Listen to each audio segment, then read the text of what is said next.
¿Qué tal, doctor? ¿Cómo está? Buenas noches.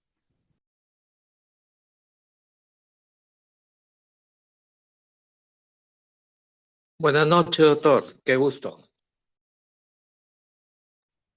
¿Qué tal, doctor? Qué gusto. ¿Cómo está? Ya estoy compartiendo mis diapositivas para poder iniciar. Usted me da la confirmación para poder iniciar, por favor.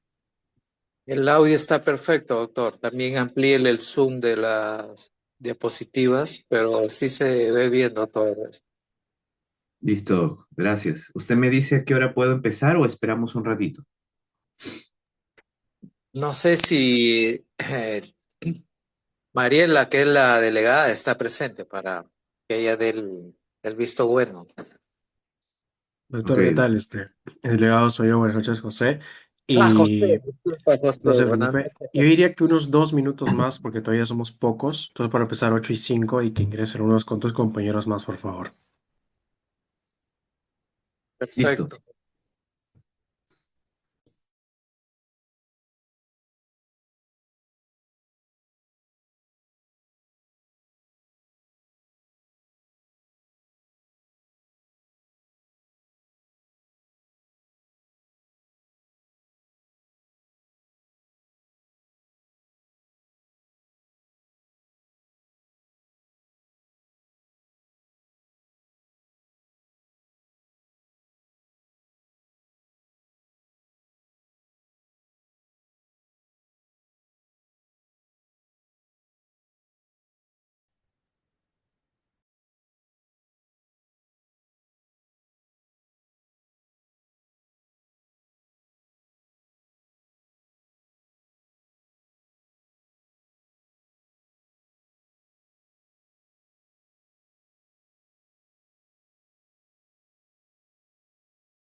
Doctor, viendo la hora, ya podríamos empezar. Listo, doc. Comienzo entonces. ¿Qué tal, chicos? ¿Cómo están con todos? Buenas noches. El día de hoy estamos reunidos para hablar acerca de dismenorrea y trastorno disfórico menstrual. Quien habla es el doctor Estefano Arevalo Fernández. Soy ginecobstetra del Hospital Nacional Arzobispo Loaiza. Muchos de ustedes creo que ya, bueno, algunos de ustedes ya han rotado conmigo en el Hospital Loaiza. Vamos a hablar entonces acerca de dismenorrea y trastorno disfórico menstrual premenstrual, perdón, la dismenorrea, una de las patologías que con mayor frecuencia las pacientes acuden a consultorio externo de ginecología, ¿no?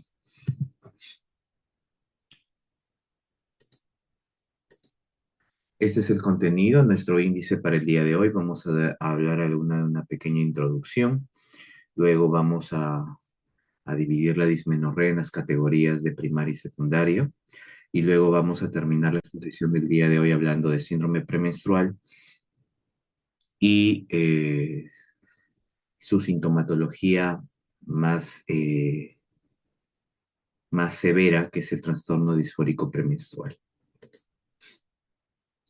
Para hablar acerca de la dismenorrea, vamos a iniciar con dismenorrea. vamos a definirla como una menstruación dolorosa, ¿no? Entonces, dismenorrea, en forma general, hablándola en una definición con pocas palabras, se define como una menstruación dolorosa y es la afección ginecológica más común que afecta a las mujeres. Ojo, la dismenorrea puede ser causada por múltiples motivos, solamente como definición, dolor que justamente aparece de forma cíclica durante la menstruación. Y esto alcanza hasta prevalencias de que pueden ir desde un 17 y alcanzar prevalencias de hasta un 90%. ¿Ya? Y la severidad de este dolor puede ir desde un dolor mínimo que experimentan algunas mujeres hasta un dolor bastante severo que altera la calidad de vida de estas mujeres, ¿ya? Ahora, este dolor severo puede afectar hasta un 15% de mujeres. Y ahí es donde radica su problema de la dismenorrea, en que justamente cuando el dolor es severo, altera principalmente las actividades diarias de estas señoras o de estas mujeres, pudiendo causar hasta ausentismo o disminución de su productividad. Entonces, para la Organización Mundial de la Salud, dismenorrea se va a definir en conclusión como una algia, dolor pélvica crónica cíclica. Algia, como vuelvo a mencionar, dolor pélvica porque es un dolor que aparece en mi abdomen inferior, crónica porque tiene una duración de más de 6 meses de evolución y cíclica porque aparece por ciclos, es decir, siempre reaparece al iniciar el flujo menstrual de las mujeres, ¿ya? Ahora, ¿cuál es el principal problema, como menciono, en que radica la dismenorrea? En que perjudica la calidad de vida de las mujeres y no solamente eso, sino también interfiere en sus actividades diarias, causando ausentismo y disminución de su productividad, ya sea en escuela, como en la dismenorrea primaria, o en el trabajo, como en la dismenorrea secundaria. Entonces, ya prácticamente les di dos términos que va a ser necesario que los aprendan. Las categorías en que se puede diferenciar o clasificar la dismenorrea es en una dismenorrea primaria y en una dismenorrea secundaria. Y esta dismenorrea primaria y secundaria se relacionan prácticamente en la causa, ya no en la edad necesariamente, sino en la causa. Se llamará primaria porque no se tiene una causa, se llamará secundaria porque es secundario a alguna patología que causa el dolor, ¿ya? Entonces, aprendan que sí tienen características de acuerdo a edad, la dismenorrea primaria y secundaria, pero no necesariamente tienen una edad definida para aparecer. ¿Ya? Se clasifican en primaria y secundaria de acuerdo a la causa, más no de acuerdo a la edad. Entonces, la dismenorrea primaria es un tipo de dolor cíclico crónico donde no existe a la evaluación y a los exámenes imagenológicos una anormalidad subyacente. Es decir, no encuentro una etiología que justifique el dolor cíclico que presenta la paciente. Y es una causa común de dolor pélvico que afecta negativamente la calidad de vida, las actividades diarias y produce ausentismo principalmente escolar. ¿Por qué? Porque es mucho más frecuente que la dismenorrea primaria aparezca en los primeros años postmenstruación, es decir, no inmediatamente después de la menstruación, sino aproximadamente 2 años después del inicio de la menstruación. Los factores de riesgo que condicionan a esta dismenorrea primaria son edades menores de 30 años. Por eso les dije que la dismenorrea primaria suele iniciar o suele aparecer con más frecuencia en mujeres jóvenes, no necesariamente en todas, en la mayoría de mujeres jóvenes, donde su índice de masa corporal está por debajo de los 20 kilogramos metros cuadrados. Alguna de ellas también aumenta la probabilidad de tener dismenorrea primaria cuando son fumadoras o cuando la menarquia es temprana o precoz, es decir, aparece antes de los 12 años, cuando tienen ciclos largos o sangrados de larga duración. Tiene también una índole psicológica como factor de riesgo en las dismenorreas primarias. Es por eso que alguna de estas mujeres tiene historias de abuso sexual o desórdenes del comportamiento o niveles socioeconómicos bajos con poco soporte social o poco soporte familiar. ¿Ya? Asimismo, también puede aparecer en pacientes que tengan una baja paridad. Por ende, entonces, la dismenorrea primaria, recuerden ustedes que es el dolor abdominal inferior o aquel dolor pélvico recurrente, crónico, cíclico, que suele aparecer principalmente en línea media y que no existe alguna enfermedad subyacente que justifique la aparición de este dolor. ¿Y cuál es la fisiopatología? ¿Qué es lo que sucede? Se cree que existe una sobreproducción, principalmente en el cuerpo, de sustancias proinflamatorias. ¿Cuáles son estas sustancias proinflamatorias? Las prostaglandinas, los tromboxanos y los leucotrienos. ¿Y qué causarían estas sustancias proinflamatorias? Lo que causarían son contracciones uterinas intensas y dichas contracciones uterinas, intensas causan una isquemia uterina, ¿ya? Y causan una isquemia uterina. ¿Y de dónde son liberadas todas estas sustancias proinflamatorias? Son liberadas principalmente desde el endometrio.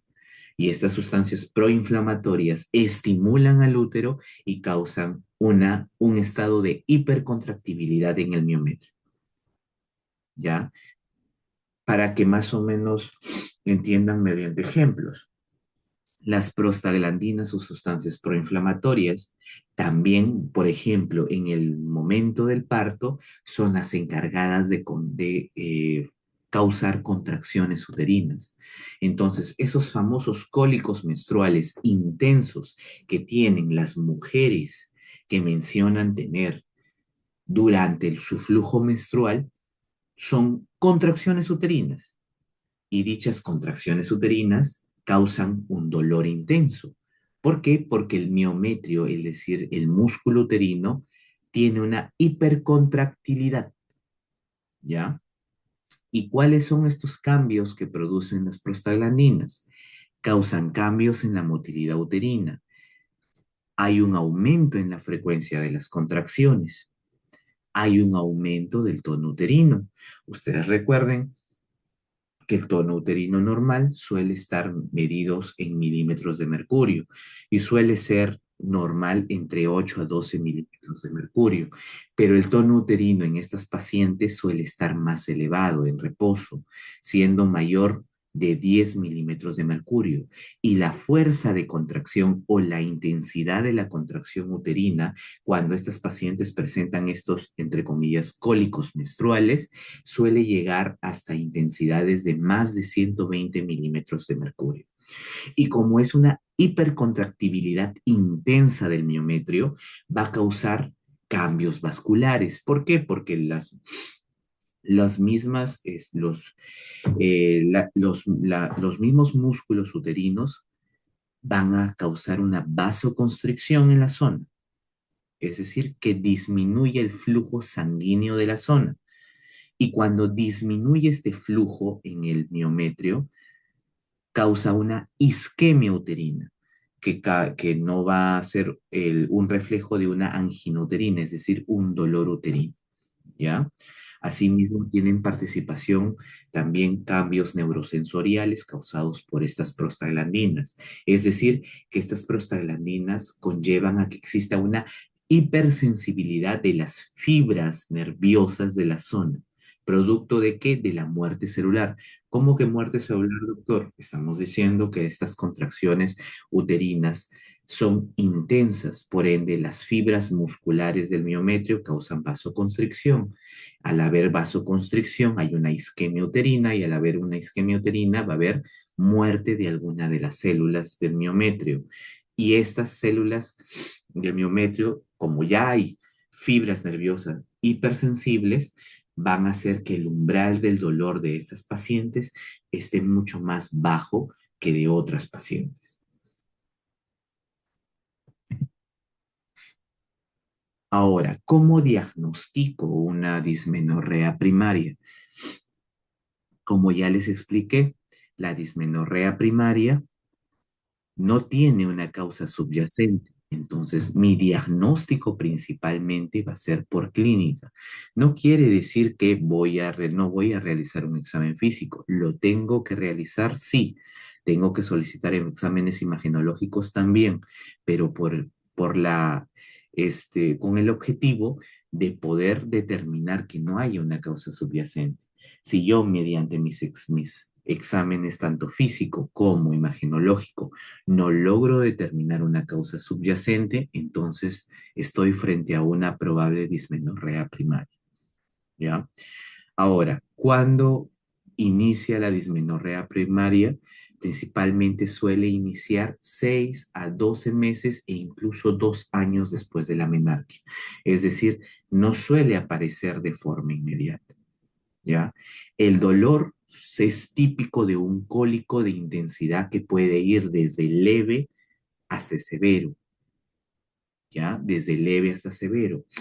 Y suele coincidir con el inicio de la menstruación o a veces presentarse unas pocas horas antes del inicio de la menstruación, pero suele solucionarse o tener una resolución 72 horas después, es decir, teniendo un clímax más o menos entre las 24 y 36 horas después del inicio de la menstruación, y a las 72 horas suele disminuir y hasta desaparecer el dolor.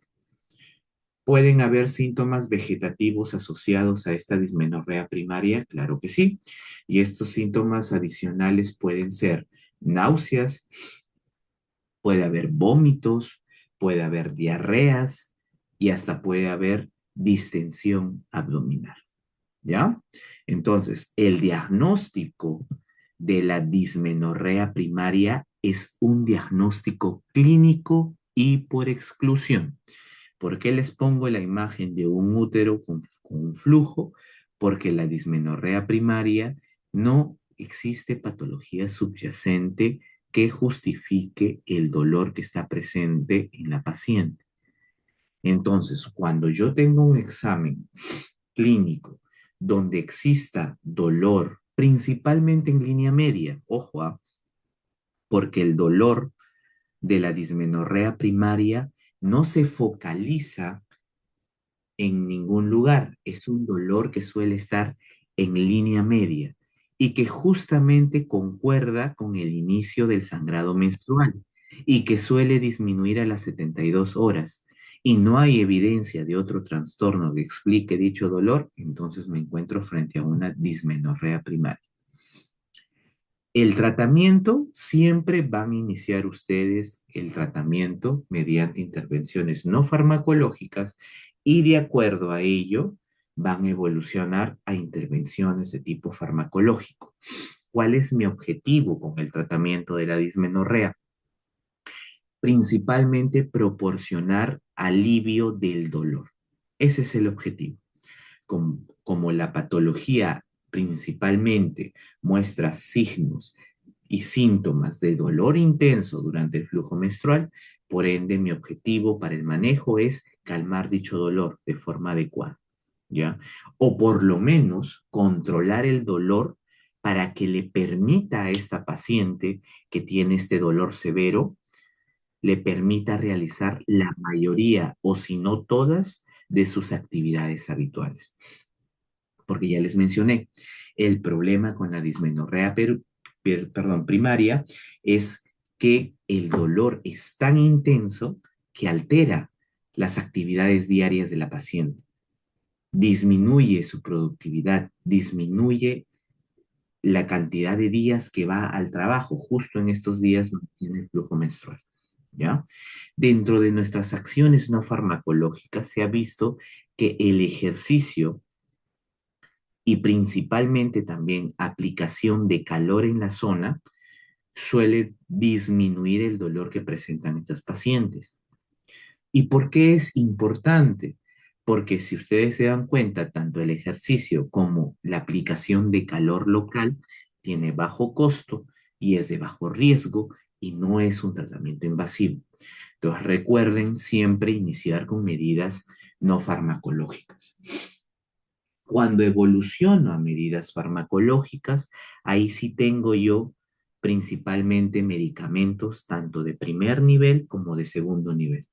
Lo que sí o sí tienen que ustedes acordarse son los de primer nivel, es decir, los medicamentos de primer escalón. ¿Quiénes son estos? Tanto los antiinflamatorios no esteroideos como también los anticonceptivos orales. Doctor, ¿cuál prefiero entre antiinflamatorios no esteroideos y anticonceptivos orales? Por lo menos lo que vemos en múltiples estudios es que no existe una evidencia que favorezca a una o a otra de las clases, ¿ya? No existe entonces evidencia que favorezca a una o a otra de las clases. Es por eso que a ambas se consideran, tanto a AINES como anticonceptivos orales, se consideran tratamientos farmacológicos de primer nivel. ¿Ya? Cuando yo le doy un tratamiento de primer nivel a la paciente, recién voy a declarar falla del tratamiento cuando hay una respuesta inadecuada a dicho tratamiento luego de 3 meses de haber iniciado con este tratamiento. Y recién ahí puedo yo pasar de una clase, o perdón, sí, claro, de una clase de medicamento a otra clase de medicamento, entre AINE a ACO o de ACO a AINE. También obviamente que tiene mucho que ver las preferencias de la paciente. Si tengo una paciente, les doy un ejemplo, si tengo una paciente que no desea embarazarse, es joven y tiene dolor no explicado por patología y que yo hago el diagnóstico de dismenorrea primaria y como no desea quedar embarazada, por ejemplo, es una buena candidata para anticonceptivo oral. ¿Se dan cuenta? Si tengo una paciente con dismenorrea primaria que desea quedar embarazada o es muy sensible a los anticonceptivos hormonales, entonces, por ejemplo, con ella iniciaré el tratamiento principalmente con antiinflamatorios no esteroideos. Y en el caso del uso de los antiinflamatorios no esteroideos, aquí les he puesto una tabla de todos los antiinflamatorios no esteroideos que podemos utilizar, pero nosotros iniciamos principalmente, con derivados del ácido fenilpropiónico. Doctor, ¿cuáles son los derivados del ácido fenilpropiónico? Principalmente el ibuprofeno, ¿ya?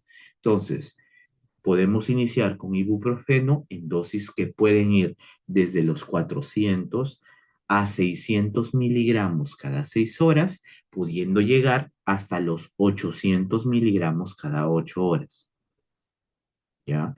Doctor, ¿qué pasa si es que con el ibuprofeno, con el naproxeno, con el ketoprofeno, no logro yo una respuesta adecuada al dolor? Entonces, puedo pasar a otro tipo de antiinflamatorio no esteroideo y se suele pasar principalmente a los derivados de los fenamatos o del ácido fenámico, como por ejemplo el ácido mefenámico, ¿no? En el cual puedo iniciar con dosis de carga que pueden ir desde los 500 miligramos y luego tener una dosis de mantenimiento de 250 miligramos vía oral cada 6 horas. ¿Ya?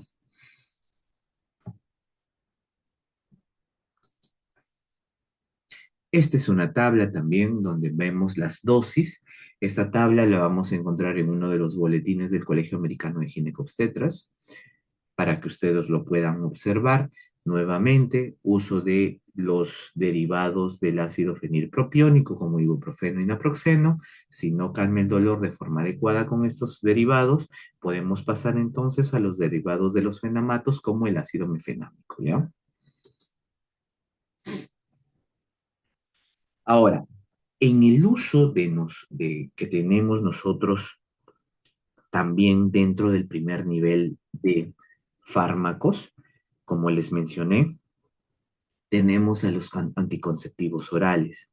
Y los anticonceptivos orales entonces serán usados en aquellas pacientes que son buenas candidatas como aquellas que no deseen concepción, es decir, aquellas que deseen un anticonceptivo o que tengan, por ejemplo, porque también puede venir una pregunta en la cual mencione que la paciente es alérgica a los antiinflamatorios no esteroideos. Si es una paciente alérgica a los antiinflamatorios no esteroideos, es joven y desea anticoncepción, es una buena candidata para uso de anticonceptivos orales. ¿Ya? Ahora, no existe datos de que exista una dosis o una formulación de anticonceptivo oral que sea más efectiva que otra. Todo va a depender tanto de las preferencias que tenga la paciente, los costos y la disponibilidad que tenga dicha paciente para el uso de este anticonceptivo. Se tiene que usar, como mencioné, durante mínimo 2 a 3 ciclos y se considerará como fracaso de tratamiento luego de 3 meses de iniciado el tratamiento y no haber visto una respuesta adecuada al medicamento. Cuando ya he terminado de utilizar el primer nivel farmacológico, es decir, doctor, utilicé AINES, doctor, utilicé anticonceptivos orales y aún así persiste el dolor que tiene la paciente, entonces hay que pasar a un segundo nivel. Y el segundo nivel que se da principalmente en aquellas pacientes que no respondieron de forma adecuada a tanto antiinflamatorios no esteroideos como anticonceptivos orales, tiene que ver principalmente con el uso ahora de agonistas y antagonistas de la GnRH. ¿Ya? El uso de agonistas y antagonistas de la GnRH se da entonces en aquellas pacientes que no fueron o no tuvieron una respuesta adecuada al primer nivel. ¿Ya? Ahora, ¿por qué es importante el, el uso de los agonistas o antagonistas de la GnRH? Porque muchos de estas pacientes no deben tener un tratamiento con estos fármacos más allá de los 6 meses. ¿Por qué? Porque pueden causar síntomas de perimenopausia que al final se suelen revertir, pero lo que no suele revertirse es principalmente los trastornos óseos que pueden causar estos medicamentos, principalmente osteopenia y hasta osteoporosis. ¿Ya? Por eso no debemos prolongar el uso de estos fármacos de segundo nivel más allá de los 6 meses. Y cuando tampoco tenemos respuesta con estos fármacos, podemos ya utilizar otro tipos de tratamientos.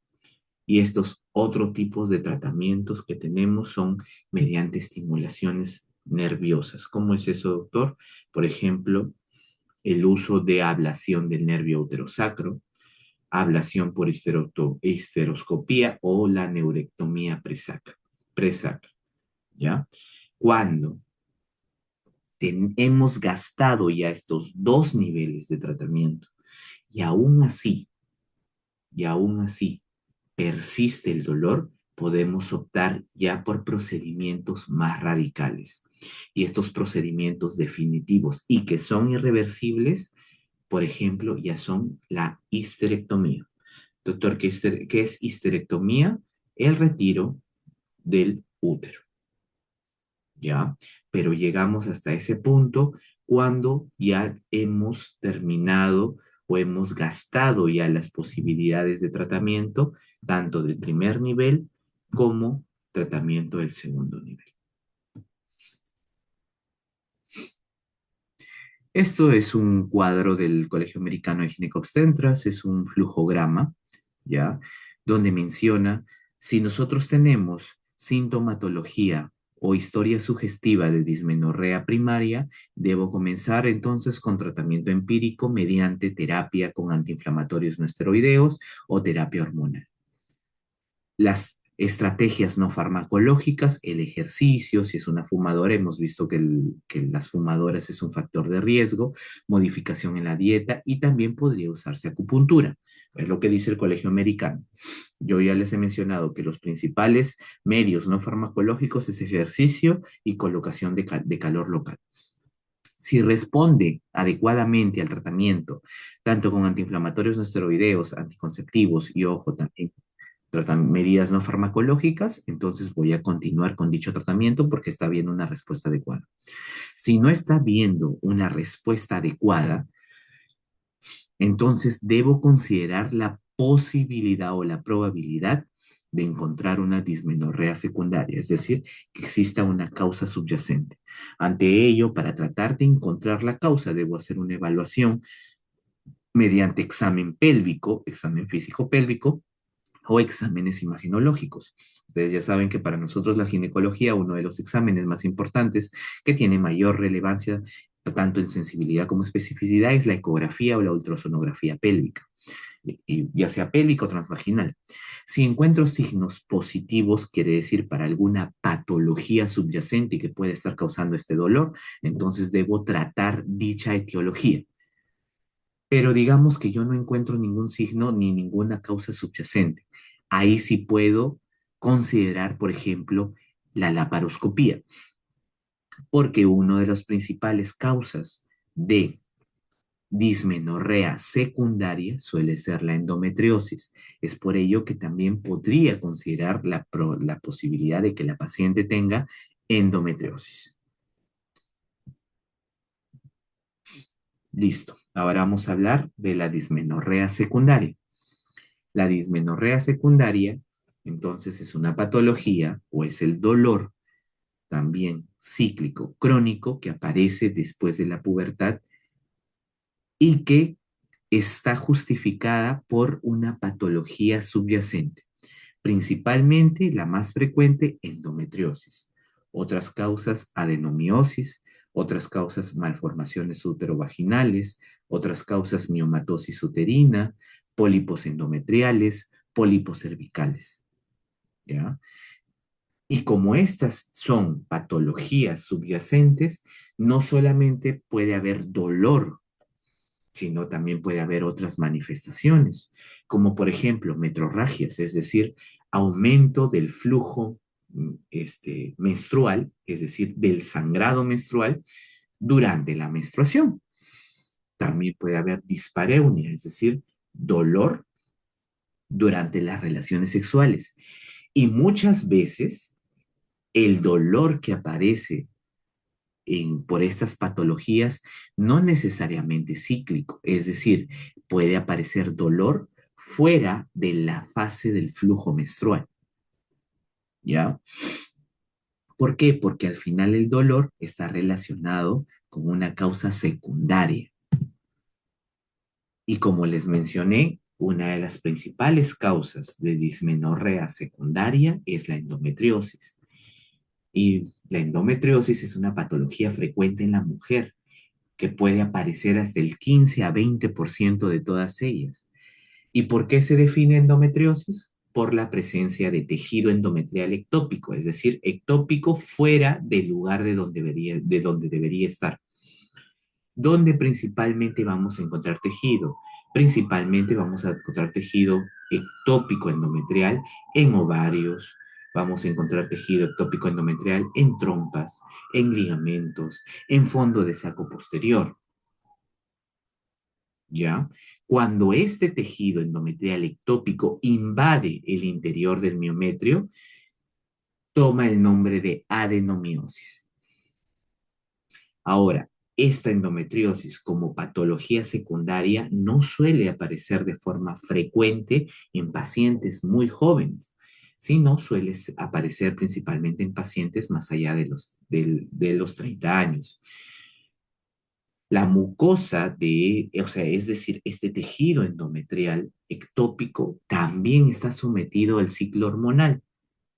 ¿ya? Es por eso que cuando se da la regla, el tejido endometrial, tanto el que se encuentra en el interior del útero, en la parte más interna, en el endometrio, sangra, como también va a sangrar dicho tejido ectópico. Y este sangrado va a aumentar la formación también de sustancias proinflamatorias, porque este sangrado, como este tejido endometrial está fuera de la cavidad uterina, también recibe estímulo hormonal. Por ende, independientemente de su localización, también va a sangrar. Es por eso que cuando muchas veces se hace una ecografía, en estas pacientes se encuentra un escaso líquido en fondo de saco posterior. Y como como vuelvo a mencionar, este sangrado causa activación de sustancias proinflamatorias, suele haber una inflamación local y aparición de dolor. La endometriosis tampoco no es una patología fácil de diagnosticar, por eso en el flujograma del Colegio Americano de Ginecobstetras dice hay que ir a la paroscopía o al final considerar ya probable endometriosis, porque el tiempo que pasa entre la primera consulta hasta el diagnóstico definitivo que yo hago de endometriosis suele ser hasta de 9 años, ¿ya? Y esta endometriosis puede ser tan leve como llegar a ser tan severa que puede causar dispareunias profundas, disurias, disquesia, dolor pélvico crónico y a llegar hasta hacer que la paciente tenga infertilidad. ¿Ya? Disquesia es el término que usamos para el dolor que aparece durante las deposiciones en el momento en que está la mujercita en la etapa del flujo menstrual, ¿ya? Otra causa de dismenorrea secundaria son los miomas uterinos. Los miomas uterinos son las tumoraciones benignas más frecuentes de las mujeres en edad fértil. Se puede presentar hasta el 20 a 50% de todas estas mujeres y se caracteriza por la proliferación de células musculares. Ya es una proliferación monoclonal de uno de los miocitos del músculo uterino. ¿Puede originar dolor? Claro que sí, pero este dolor suele ser no cíclico, ¿ya? Y por ejemplo, muchas veces este dolor suele estar asociado de acuerdo a su localización y también de acuerdo a su tamaño. Por ejemplo, los miomas subserosos, que suelen ser grandes y pediculados, pueden complicarse por torsión. Y esta torsión puede causar un dolor de aparición brusca. Estos miomas subserosos también, por de acuerdo a su tamaño, pueden comprimir otros órganos y también pueden causar dolor. Los miomas, por ejemplo, submucosos, se caracterizan por aumentar el sangrado durante el flujo menstrual de las pacientes. Y obviamente ya hemos visto que la sangre aumenta la formación de sustancias proinflamatorias. Por ende, las menstruaciones de estas mujeres van a ser mucho más dolorosas, pero también se va a asociar a menorragia y a hipermenorrea. Es decir, con un sangrado que va a ser más intenso en volumen y que va a durar mucho más días que lo que normalmente duraba su sangrado.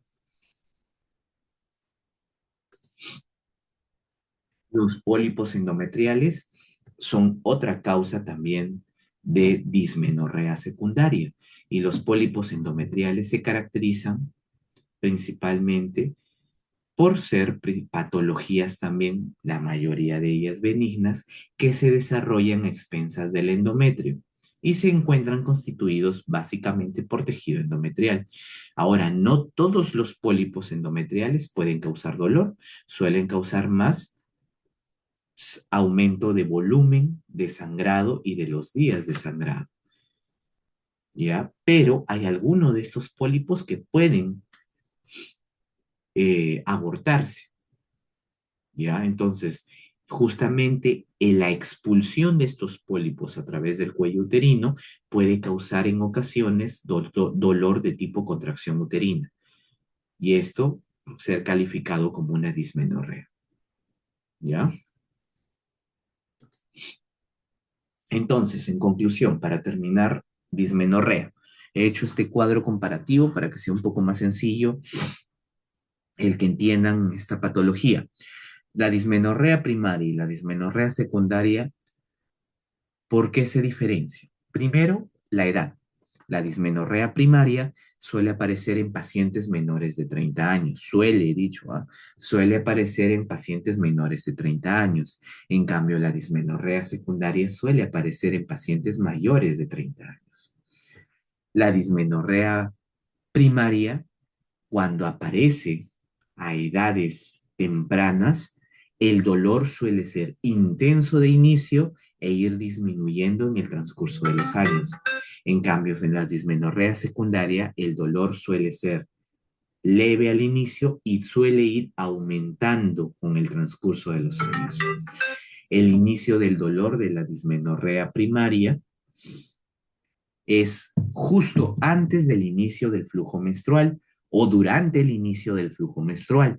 En cambio, como hemos visto en la dismenorrea secundaria, el dolor suele ser en cualquier momento del flujo. ¿Ya? La fisiopatología de la dismenorrea primaria se da por un exceso de prostaglandinas y leucotrienos. En cambio, la dismenorrea secundaria, la fisiopatología va a depender de la patología subyacente que esté causando el dolor. La sintomatología de la dismenorrea primaria se suele autolimitar. Como mencioné, puede durar máximo 72 horas después del inicio del flujo. Responde adecuadamente principalmente a antiinflamatorios no esteroideos y anticonceptivos orales. Ojo, la pregunta también podría ser, que también no lo mencioné cuando hablamos de dismenorrea primaria. Doctor, usted habló de un primer nivel de fármacos y un segundo nivel de fármacos. ¿Cuándo pasar al segundo nivel de fármacos? Mencioné que cuando aquellas pacientes que no suelen responder a AINES y anticonceptivos, lo cual suele ser en baja proporción, porque un 80-85% de pacientes con dismenorrea primaria suelen responder de forma adecuada a los AINES y a los anticonceptivos. Asimismo, la dismenorrea primaria, si bien es cierto, hay existencia del dolor, pero el volumen, la intensidad de las características del sangrado menstrual o del flujo menstrual suele ser normal o suele ser leve. En cambio, en la dismenorrea secundaria, la sintomatología se va a deber de acuerdo a la enfermedad subyacente. Muchas de ellas no suelen calmar el dolor solamente con el uso de AINES o anticonceptivos orales y suelen estar asociadas, de acuerdo a la patología, con sangrados abundantes, ya sea en volumen como también en días. En mi diagnóstico, la dismenorrea primaria, el examen físico suele ser normal. En cambio, en la dismenorrea secundaria, suele depender más que todo de la enfermedad a la cual está asociado el dolor, tanto en los hallazgos del examen físico como también en los hallazgos de los exámenes imagenológicos. Bueno, ahora vamos a pasar a síndrome premenstrual antes de que nos gane la hora. A ver, el síndrome premenstrual es un trastorno que suele aparecer en la fase lútea. Miren la diferencia con dismenorrea primaria. La dismenorrea primaria es un trastorno que aparece principalmente dolor al inicio de la menstruación, es decir, final de la fase lútea, inicio del flujo menstrual. En cambio, el síndrome premenstrual es un trastorno que aparece durante la fase lútea, es decir, después de la ovulación, y se caracteriza principalmente por presencia de síntomas físicos y síntomas conductuales, síntomas físicos o somáticos y síntomas conductuales u afectivos. Estos suelen caracterizarse por irritabilidad, ansiedad, labilidad emocional, depresión, dolor mamario, dolores de cabeza. ¿Y por qué les hice este contraste con dismenorrea? Porque yo les mencioné que la dismenorrea se caracteriza por dolor y puede haber otros síntomas vegetativos también asociados. Y también puede haber dolor en el síndrome premenstrual y también puede haber dolor intenso. ¿Se dan cuenta? Pero además de estos síntomas físicos principalmente caracterizados por el dolor, también va a haber síntomas afectivos como ansiedad e irritabilidad. Este síndrome premenstrual suele aparecer hasta el 20 o al 50% de pacientes en edad reproductiva, pero tiene una forma severa, y esta forma severa llamado trastorno disfórico premenstrual suele aparecer solamente en el 2 al 5% de estas pacientes. ¿Cuál es otra característica del síndrome premenstrual? Les dije que aparece en la fase lútea, pero estos síntomas desaparecen con el inicio del flujo menstrual. Miren, en la dismenorrea primaria inicia con el flujo menstrual, desaparece 72 horas después del inicio del flujo menstrual. El síndrome premenstrual aparece en la fase lútea y desaparece con el inicio del flujo menstrual. Y como patología también altera la calidad de vida de la paciente. Si yo les hiciera una pregunta donde les preguntaría cuál es el síntoma conductual más frecuente, suele ser la irritabilidad. Y si les preguntaría cuál es el síntoma físico o somático más frecuente, suele ser la fatiga y la sensación de distensión abdominal, es decir, la sensación de hinchazón abdominal. ¿Ya? Vuelvo a repetir, el síntoma conductual más frecuente en el síndrome premenstrual suele ser la irritabilidad. ¿Puede haber otros síntomas conductuales? Claro que sí, puede haber ansiedad, depresión, desinterés, ánimo lábil, pero el más frecuente es la irritabilidad. En cambio, el síntoma físico más frecuente es la fatiga y la sensación de distensión abdominal. ¿Puede haber dolor mamario? Claro que sí. Cefalea también, claro que sí. Pero lo más frecuente es la sensación de distensión abdominal y fatiga, ¿ya? La etiología, la causa. Se desconoce cuál es la causa del síndrome premenstrual, pero se cree que existen otras probables causas. Se cree que puede haber factores endocrinos, perdón, es decir, una predisposición genética, factores ambientales, factores alimenticios como deficiencia de magnesio y de calcio. Dentro de estos factores endocrinos, se ha visto que las fluctuaciones entre las concentraciones de estrógeno y progesterona causarían cambios en neurotransmisores. Entonces, otra cosa que tienen que aprender en esta teoría es que el síndrome premenstrual se relaciona con alteración de neurotransmisores, que esta alteración se da justamente en la fase lútea. ¿Qué neurotransmisor, doctor? La serotonina. ¿Ya? Entonces se cree que las fluctuaciones en la fase lútea, tanto de los estrógenos como la progesterona, causarían cambios en neurotransmisores como la serotonina principalmente. ¿Ya? En cuanto a lo que les mencioné de la deficiencia de vitaminas en la alimentación, además del calcio y magnesio, también se ha visto de que la ingesta baja de vitamina B6 o piridoxina se asocia con mayor riesgo de síndrome premenstrual o trastorno disfórico premenstrual. ¿Ya? Como mencioné, entre los síntomas más comunes existen todos los que estoy mencionando ahí. No voy a redundar en todos los síntomas, ustedes van a tener la diapositiva para que lo lean, para que nos va a ganar el tiempo, pero ya recuerden que en el síndrome premenstrual hay tanto síntomas físicos como síntomas conductuales.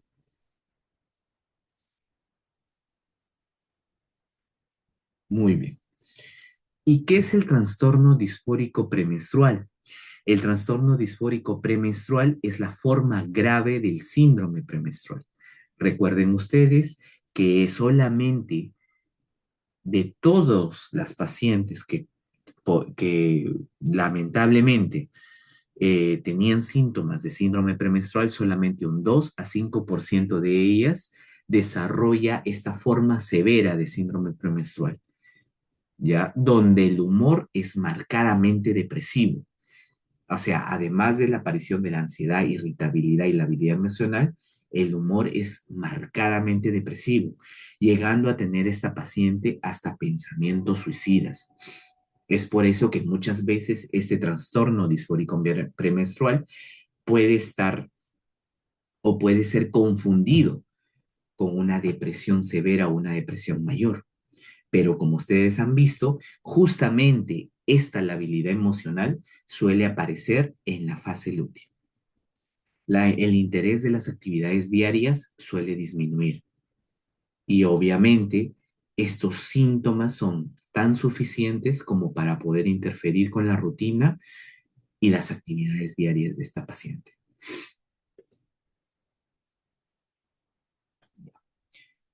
El diagnóstico del síndrome premenstrual. Principalmente, ya hemos dicho que son síntomas que tienen que aparecer en fase lútea o antes de la menstruación y que deben ceder con el inicio de la menstruación o antes del inicio de la menstruación. Para yo hacer un diagnóstico de un síndrome premenstrual, tengo que tener la presencia de uno o más de los siguientes síntomas, entre físicos o psicológicos, que son malestar psicológico, edema, aumento de peso, sensibilidad mamaria, temblor en extremidades, dolor a nivel pélvico, baja concentración, trastornos del sueño, cambios de apetito. El diagnóstico del síndrome premenstrual suele ser difícil. ¿Por qué? Porque las mujeres que ya de por sí tienen depresión y trastornos de ansiedad pueden tener exacerbaciones de estos síntomas durante la etapa premenstrual, ¿ya? Y muchas veces pacientes que de por sí tienen patologías psiquiátricas se pueden presentar a la consulta ginecológica con dichos síntomas y el ginecólogo creer que se trate de un síndrome premenstrual. ¿Ya? Entonces, el diagnóstico del síndrome premenstrual es difícil. Es un diagnóstico que se da por exclusión y es un diagnóstico en el cual aparecen varias especialidades que tienen que trabajar en conjunto, no solamente ginecología, sino también, por ejemplo, psiquiatría, porque es un síndrome que puede muchas veces confundirse. En el síndrome disfórico premenstrual, en cambio, que es es la forma más severa del síndrome premenstrual, nuevamente los síntomas tienen que aparecer en la fase lútea o justo antes de la menstruación y que deben cesar con el flujo menstrual. Y también debe considerarse las siguientes características: que durante la mayoría de los ciclos menstruales del último año presente 5 síntomas a más durante la semana previa a la menstruación, con remisión total de estos síntomas en el inicio del flujo menstrual. Y de estos 5 síntomas tienen que estar presentes los síntomas que se encuentran en asterisco. Es decir, para yo decir que estoy frente a un síndrome disfórico premenstrual, desde estos 5 a más síntomas que debe presentar la paciente, los que están en asterisco tienen que estar presentes, que son ánimo deprimido o desesperanza, ansiedad o tensión, la habilidad emocional e irritabilidad. Y el resto de los síntomas, como disminución del interés por actividades, dificultad para la concentración, pérdida de energía, alteración del apetito, alteración del sueño, sensación de pérdida de control u otros síntomas físicos como cefalea, dolor mamario, distensión abdominal, pueden agregarse. Pero los que están en asterisco sí o sí tienen que estar. Asimismo, estos síntomas deben interferir con sus actividades diarias, con el trabajo, el estudio, y que se debe haber descartado que dichos síntomas no sean causados por una patología psiquiátrica subyacente, como un trastorno de ansiedad o depresión. Asimismo, la paciente tiene que tener un historial en el cual haya registrado sus síntomas durante al menos 2 meses o 2 ciclos consecutivos. Es decir, no puede ser que solamente haya aparecido en un ciclo todos estos síntomas y no vuelva a aparecer. Tiene que tener un mínimo la paciente de tener estos síntomas de 2 meses o 2 ciclos consecutivos para yo poder sospechar que estoy frente a un síndrome disfórico premenstrual. Porque ya les mencioné que lamentablemente el diagnóstico de este síndrome es un diagnóstico por exclusión. El tratamiento. El tratamiento para el síndrome premenstrual va a ser de acuerdo a la sintomatología. Si es una sintomatología leve o si es una sintomatología moderada grave. ¿Ya? ¿Cuándo hablaré de síntomas leves? Cuando, principalmente en aquellos en donde los síntomas no estén causando disfunción social ni económica en la paciente. Ahí puedo utilizar yo terapia conductual dirigida y cambios en estilo de vida, como por ejemplo ejercicio y reducción del estrés, suplementos como calcio, suplementos como piridoxina o vitamina B6. Pero cuando ya tengo síntomas moderados a graves, debo pasar a la terapia farmacológica. Y la terapia farmacológica también tiene líneas. Tiene una primera línea y una segunda línea. La primera línea de la terapia farmacológica está principalmente constituido por inhibidores de la recaptación de la serotonina. Ya mencioné, entre los principales neurotransmisores afectados por esta alteración hormonal es lo que creemos que es lo que sucede, porque no tenemos una definición absoluta de qué es lo que pasa o qué es lo que produce el síndrome premenstrual. Creemos que es por una alteración de la serotonina en la fase lútea. Entonces, nuestra terapia farmacológica de primera línea serán los inhibidores de la recaptación de la serotonina. Y estos son, por ejemplo, la paroxetina, la sertralina, el escitalopram, la fluoxetina, el citalopram, ¿ya? Y se puede aplicar de dos formas, como una terapia diaria continua o como una terapia de inicio de síntomas. La terapia diaria continua quiere decir que yo, preveyendo que ya esta paciente va a comenzar con la sintomatología a partir del día 14 del ciclo. Doctor, ¿por qué día 14 del ciclo? Bueno, porque en el día 14 del ciclo en una paciente regular se produce la ovulación y luego inicia la fase lútea. Entonces, desde el inicio de la fase lútea, yo considero administrar de forma diaria los inhibidores de la recaptación de la serotonina. Y la terapia de inicio de síntomas es donde yo considero iniciar los fármacos justo cuando inician los síntomas. ¿Ya? Otros tipos de tratamientos que se pueden utilizar también suelen ser los anticonceptivos. ¿Ya? Y se prefiere principalmente aquellos anticonceptivos que tengan etilenilestradiol y hidrospirenona. Por ende, los anticonceptivos, doctor, entonces, ¿podrían sustituir a los inhibidores de la recaptación de la serotonina? No. Los anticonceptivos pueden aliviar los síntomas y los puedo agregar a los inhibidores de la recaptación de la serotonina. Pero mi terapia de primera línea, si les preguntan en el examen, serán inhibidores de la recaptación de la serotonina. La terapia de segunda línea, que ustedes seguramente también lo van a encontrar en sus libros, es principalmente las benzodiazepinas. Pero no vaya a suceder como sucedió en años anteriores, donde uno de ustedes, bueno, de sus compañeros, marcó, doctor, marqué alprazolam, porque en el libro dice como terapia segunda línea, y esto yo siempre lo menciono en mi teoría. Hoy en día, la Sociedad Internacional de Trastorno Premenstrual desestima el uso de benzodiazepinas como terapias complementarias del trastorno o síndrome premenstrual, ya que el uso de las benzodiazepinas, los riesgos del uso de la benzodiazepina supera los beneficios. Lo digo porque cuando lean su libro sí van a encontrar que como terapia de segunda línea se puede utilizar benzodiazepinas, pero no es lo ideal y hoy en día ya no se usa, ¿ya? Esto es lo que había mencionado. Podemos utilizar terapias complementarias como anticonceptivos orales, progesterona, antiinflamatorios no esteroideos, diuréticos, bromocriptina en el caso del dolor mamario y puedo llegar hasta el uso de agonistas de la GnRH como la euprolida, ¿ya?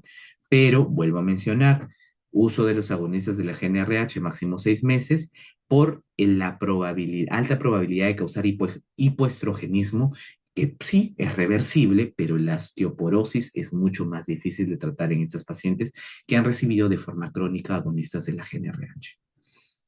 El tratamiento definitivo, como obviamente nosotros creemos mediante nuestras teorías de que la alteración en fase lútea de los estrógenos y la progesterona son los causantes del síndrome premenstrual, entonces el tratamiento quirúrgico definitivo será realizar la oforectomía bilateral. ¿Puede o no ir con histerectomía de acuerdo a las características de la paciente? Sí, pero creemos que sacando ambos ovarios, que son los encargados del ciclo menstrual, entonces va a haber mejoría en esta sintomatología. Ya les he dicho que la etapa más grave del síndrome premenstrual es el trastorno disfórico premenstrual, pudiendo llevar a la muerte de la paciente por los intentos suicidas que puede tener esta paciente. Entonces, en pacientes en cuyo el tratamiento, he visto que el tratamiento médico ha fallado, se puede considerar ya y realizar la oforectomía bilateral, cuando hasta su vida está corriendo peligro. ¿Ya? Listo, chicos.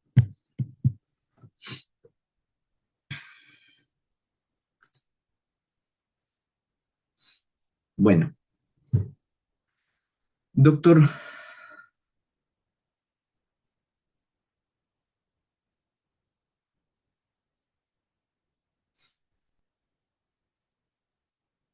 bueno, chicos, si no hay dudas, no hay preguntas, no hay consultas, para darle pase al siguiente ponente, porque estoy robando 4 minutos de su exposición. Les agradezco por haberme escuchado. Ya nos veremos en la práctica, chicos. Hasta luego. Muchas gracias, doctora. Buenas Muchas noches. gracias, doctor. Buenas noches.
Buenas noches, señores alumnos. Estoy tratando de habilitar el QR, pero no es posible. En todo caso, el registro de la encuesta va a pasar como asistencia, ¿sí?